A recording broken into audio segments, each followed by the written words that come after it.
এটি এলজি কোম্পানির একটি ডিপ ফ্রিজ। দেখেন উপরে বরফ জমে আছে কিন্তু নিচে বরফ জমে নাই। তো এটা কির জন্য হয়েছে এবং ফ্লোরে পানি পরে ভরে যেত, কাস্টমার আমাকে এটা কমপ্লেন দিল। তো আমি এখানে এসে চেক করে দেখলাম এখানে সাকশন পাইপে অনেক মোটা বরফ জমে আছে। এই বরফটি গালাতে হবে আগে, এরপরে কিভাবে এটা সমাধান করি তো এটাই আপনাদেরকে জানাবো। আর ডিপে যে বরফটা কম হয়েছিল নিচের লেয়ারে, এই বরফটাও কিন্তু অ্যাকুরেট হবে। দেখেন গ্যাস প্রেশার কত বাড়তি আছে, আমরা গ্যাস প্রেশার কমাবো। তো 600 গ্যাস, এটা গ্যাস প্রেশার মিটারে কিন্তু 0-র নিচে থাকতে হবে, তাহলে কিন্তু গ্যাস পারফেক্ট বোঝা যাবে। তো এখানে আমরা বরফটাকে গালায় নিচ্ছি। দেখেন এখানে বরফ খুব হার্ডভাবে জমে আছে। এই বরফটা যখন কি কম্প্রেসার অটো করে গোলে, এরপরে কিন্তু ফ্লোর ভরে যায়। এতে ফ্রিজের বডিতেও জং ধরার সম্ভাবনা থাকে, এমনকি কম্প্রেসারেও চাপ পড়ে বেশি। তো আমরা বরফটা গালিয়ে নিছি।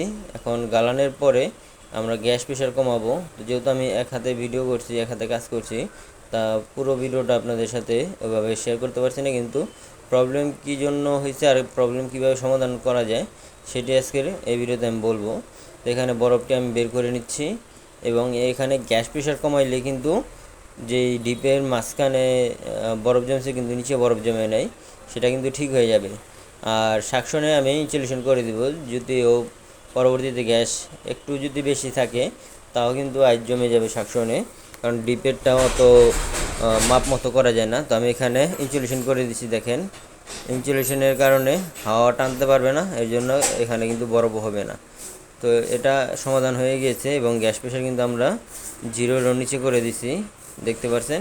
এভাবে যদি কাজটি করেন তাহলে আর কোনো প্রবলেম হবে না, ডিপেও ফুল বরফ হবে, যা রাখবেন তাই জমে যাবে। আর ওইভাবে কিন্তু বরফ কম জমতো।